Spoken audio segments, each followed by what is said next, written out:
औरैया नगर पालिका आजकल काफी चर्चा का विषय बनी हुई है, जहां पर एक लंबे समय से बीएसपी की राजनीति करने वाले परिवार को बीएसपी से निष्कासित किया गया।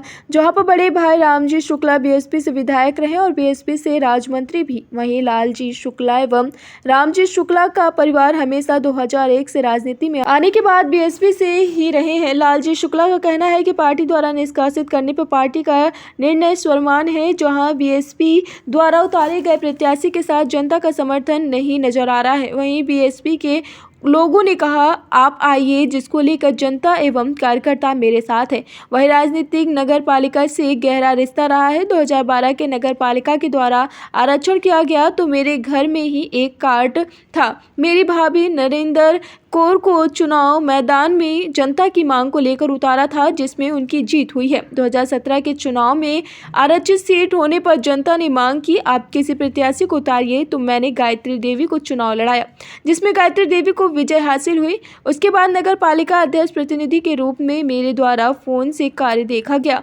क्योंकि सत्ता की वजह से ऑफिस नहीं जा सकते थे। लोगों को ऐतराज था। 2023 में अनारक्षित सीट होने पर जनता ने एक बार फिर भरोसा किया और मुझे चुनाव मैदान में उतारा। जनता का भरोसा एवं विश्वास मेरे साथ है।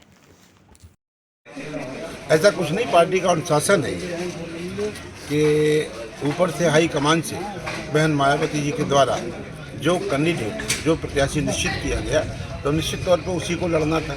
लेकिन बहुजन समाज पार्टी एक परिवार की तरह हमारे साथ है और हम उसको मानते भी हैं एक परिवार की तरह से। चूँकि जब से हमने राजनीतिक जीवन में प्रवेश किया तब से लगातार हम बहुजन समाज पार्टी में ही हैं और बहुजन समाज पार्टी के कार्यकर्ताओं के कहने की वजह से ही ये चुनाव लड़ रहे हैं। अच्छा, अगर बात करें तो यहाँ जो है अध्यक्ष करते रहे हैं या फिर बात करें तो प्रतिनिधि के रूप में आप किस तरह राजनीतिक जीवन में 2001 में हमारे परिवार ने प्रवेश किया और ये सही है, शहर की जनता भी जानती है। आप अगर पता करेंगे तो आपको एहसास भी होगा कि 2001 के पहले राजनीतिक जीवन में खास तौर से नगर पालिका वाली कुर्सी पे वो लोग आसीन होते थे जो कुख्यात होते थे, जिनका एक आपराधिक इतिहास होता है। हमने और परिवार ने मिलकर ये तय किया कि क्यों ना ऐसा किया जाए जिससे विनम्रता, शिष्टाचार, भाईचारा कायम हो और नगर को खास तौर से ऐसा लगे कि एक परिवार का मुखिया इस कुर्सी पे बैठा है।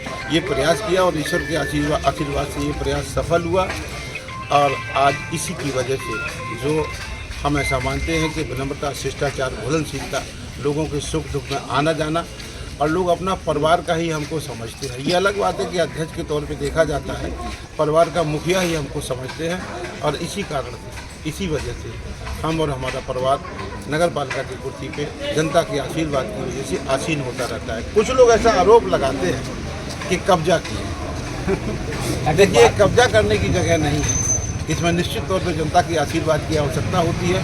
5 साल में एक एग्ज़ाम होता है, उस एग्ज़ाम में जनता मुझे पास कर देती है अच्छे नंबरों से। उसी वजह से हम लगातार 20 साल इस कुर्सी पर हम और हमारा परिवार आते हैं। 2012 के चुनाव में आरक्षण आया था, फिर कैसे आप 2012 के चुनाव में जब आरक्षण आया तो अफसोस हुआ। हमारी ऐसी इच्छा थी कि नगर पिता की कुर्सी पे, अध्यक्ष की कुर्सी पे अगर हम बैठेंगे तो ज़्यादा से ज़्यादा जनता का समस्या को समाधान कर दिया जाएगा। लेकिन जनता के द्वारा ही एक आवाज़ निकल के आई कि आपके घर में एक कार्ड है। जो भैया ने जब शादी की थी तो हम सबको, परिवार के लोगों को ये नहीं मालूम था कि ये पिछड़ी जात की। बाद में जब जनता के द्वारा ये आवाज़ निकल के आई तब ये ऐसा लगा कि हाँ, अपने घर में ये ऐसा एक कार्ड है, क्यों ना इसका प्रयोग किया जाए, सदुपयोग किया जाए और जनता के कहने पर, जनता के विश्वास पर भाभी को श्रीमती कुर्सी पे अगर हम बैठेंगे तो ज़्यादा से ज़्यादा जनता का समस्या को समाधान कर दिया जाएगा। लेकिन जनता के द्वारा ही एक आवाज़ निकल के आई कि आपके घर में एक कार्ड है। जो भैया ने जब शादी की थी तो हम सबको, परिवार के लोगों को ये नहीं मालूम था कि ये पिछड़ी जात की। बाद में जब जनता के द्वारा ये आवाज़ निकल के आई तब ये ऐसा लगा कि हाँ, अपने घर में ये ऐसा एक कार्ड है, क्यों ना इसका प्रयोग किया जाए, सदुपयोग किया जाए और जनता के कहने पर, जनता के विश्वास पर भाभी को, श्रीमती नरेंद्र कौर को खड़ा किया। विशेष जनता का आभार कि उन्होंने सहयोग दिया, उनके आशीर्वाद की वजह से भाभी श्रीमती नरेंद्र कौर जी विजयी। अच्छा, वही 2017 की बात करें, 2017 में आरक्षित रही थी सीट, उसके बाद किस तरीके से आपको प्रतिनिधि के रूप में रखा गया था?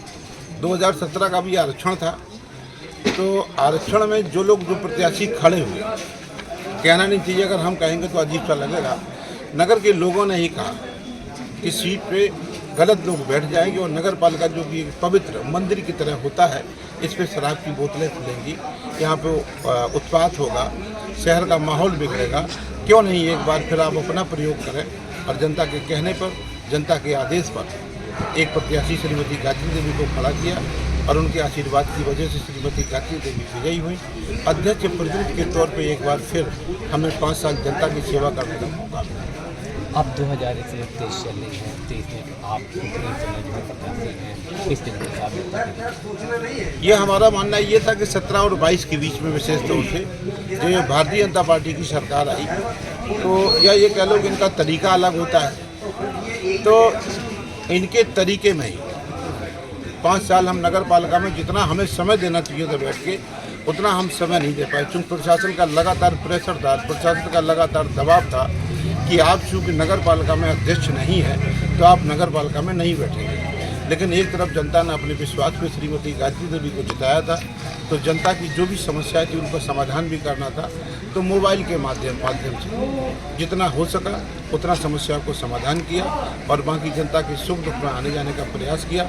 ये शुभ अवसर मिला है हमको अब नाम के साथ पदनाम जोड़ने का, और दूसरा कि जनता के सीधी सीधी समस्याओं को समाधान करने का। निश्चित तौर पर यदि जनता का आशीर्वाद मिलेगा तो हम उस अध्यक्ष की कुर्सी पर बैठेंगे और नगर पालिका में बैठ के जो भी समस्या